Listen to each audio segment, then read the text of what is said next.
be talking about low impact exercises today for your Parkinson's, but they could be aerobic in nature for you, and I'd really prefer if you check with your healthcare professional before you begin.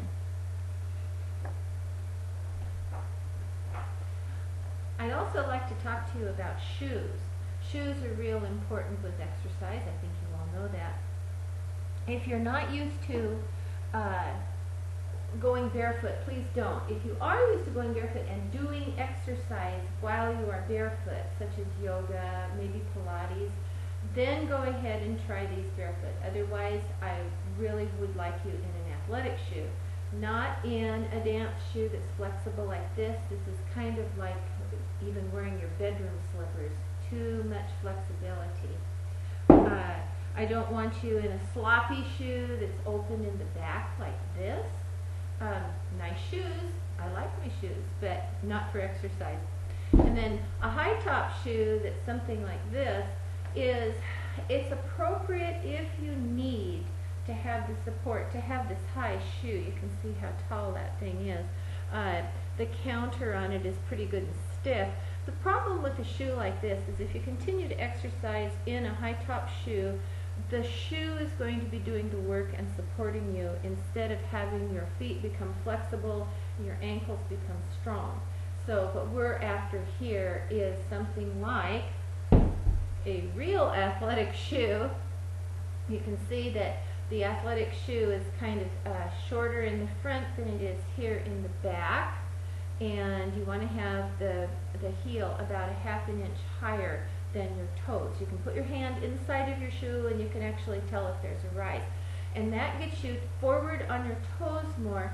If you have your shoe too flat, you can always put a little bit of a lift in the thing, and it's going to really work for you better, because being forward on your feet leads to better balance. And better balance, of course, keeps you from falling. The power moves that we're going to talk about today, the reason I call them power moves is because they have 2 or more different aspects of things that we need to do when we're working with Parkinson's. They could be doing with balance. They might be doing something extensive, extending the hands out, getting the legs apart from each other, big expansive moves. For ankles and feet, of course, we just talked about that. We want to have flexibility and strength. I always want to encourage people to move quickly, and that's even as we get older. As we get older, we tend to pull the body in. We tend to not move as fast. We're just kind of walking around tight and slow. But if you've got Parkinson's, you're not doing yourself any favors if you're not moving quickly once in a while, but moving quickly in a controlled situation so that you become more comfortable with it. If we have backward movement, this is good for Parkinson's. It helps with muscle balance by having the body moving back beyond this midpoint here, and moving laterally. That's always good too, moving laterally, so that we get ourselves moving forward, backward, laterally, mixing it up a little bit, and keeping the body remembering and keeping those synapses going. We also have moves that are tandem. Remember, we've talked a lot about walking in some of the other videos, and this becomes problematic with some people with Parkinson's, is the cadence of hands and feet moving at the same time in cadence. Sometimes that hand comes down and then it becomes a problem, and you slow your walk and you start to get a little off balance. You can fall. Lastly, if you can do something for that torso flexibility, that whole rigidity thing, turning is good, sliding is good, sometimes even reaching is good. And those are some of the things that we're going to be exploring with these power moves, and there's 10 of them. One I'm going to call the upright swim, and we've done something similar before, but what you're going to do is have your feet step back, and you're going to take the arm on the same side as the foot that you're stepping back, and you're going to reach it up, reach, so it'll just be on the right, left, left, right, left. And you see what we're doing here? We have a balance thing going on. You have to balance to do this exercise. We're extending. We're getting the legs pushed back, and we're using the hands in tandem. Our next exercise is kicking the corners. And if you think that you're in a box and you kick, kick, kick back, and kick back, you're going to kick all 4 corners. This is good for your balance. It's extending, it's getting the legs out, working on the ankles and the feet, getting that back kick, back kick, back kick. And I will introduce you to Tat Boy sleeping just as sound as can be over here. He's just really working himself up into a sweat. The slinky. The slinky, your feet are planted just, a couple of inches apart. And what you're going to do is rock your torso. And as you rock your torso, bring your elbows up, hands up, and slinky back down. Think about a slinky little torso, getting the hands up and bringing down. You don't have to do it too fast, but you can do it quickly. So you can add that quickness to your extension and to the torso. You can see what I meant about this could be very aerobic in nature. Go ahead and give yourself a little break. We're going to think about a pulley behind us, and there's a handle on it. You're going to reach back, you're going to grab the pulley, you're going to grab it and real hard, pull it over here. You're going to pull it. Grab it and turn and pull it, push it out there. And push it out there. On the other side. And pull it. And pull it. And you can see that that's really going to strengthen here in the torso. There's a quick movement. And of course, you're extending the hands out. And you saw when I did it, I turn, I'm looking, I'm following it with my eyes as I give it the push. Okay? Locomotive is one of the best tandem practice moves that you can do. Locomotive lifts one foot and repeats that over and over and over. And it's the same hand moving, same side as the moving leg. And you're going to be wanting to do this quickly.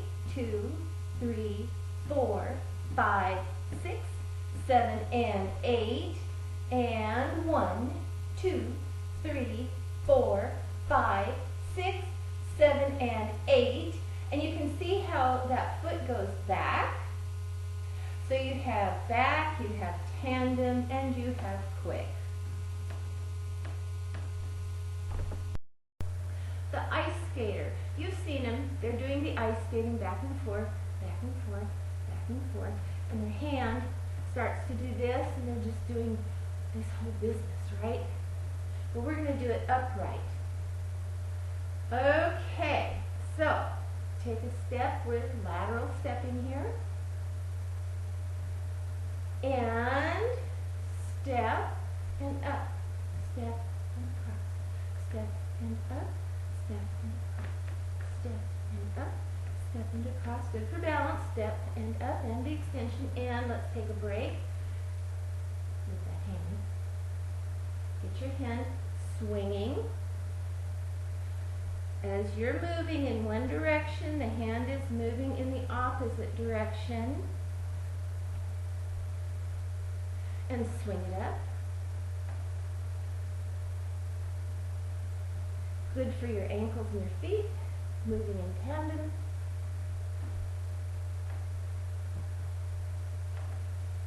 I hope you have that one figured out. That's not the easiest one to master. The front slide. The front slide, you're going to reach up in an extension, and you're going to bend your knees as you slide your hands down your front, bend your back, look down, put your hands on your knees, And keep bending your knees until you can touch on your feet and slide back up to the extension. Now, you don't have to go all the way down with this. Bend your knees, curl, curl, curl, and you can only go to here if you want to. Knees are bent. See how I have them bent? And then I can slide back up. We're going to do 2 more, and we're going to go all the way down. If you wish, slide it. Tuck your head. Knees are bent. Down you go. Bend your knees a little bit more. Touch your shoes. Slide up. Keep your hands close to the body and up. This is not a quick one, as you can see, but it's really good for the ankles. Look what happens when we're going down here. You want to try and keep your heels down. Obviously good for the torso as we bend and we reach. We're going to do the circle and back. And this one's kind of a quick one.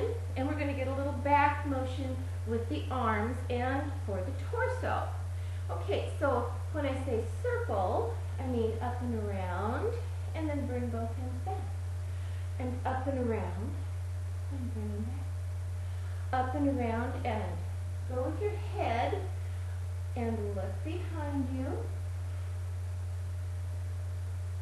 Don't do it too fast except for the overhead circle. Overhead circle quick, easy back. Overhead circle quick, easy back.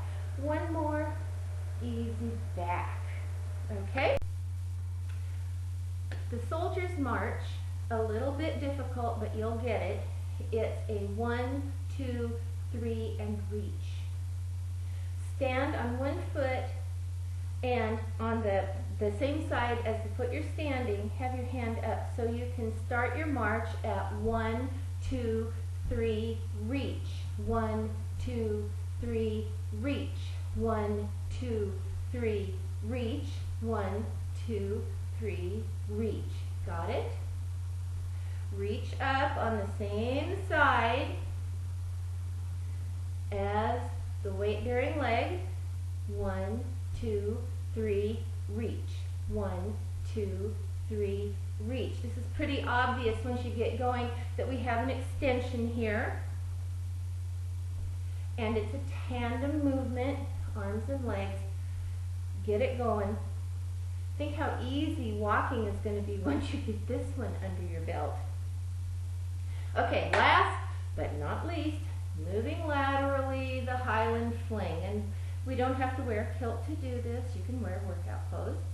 And when you do the Highland fling, it's just going to be lifting the foot toward the opposite hand.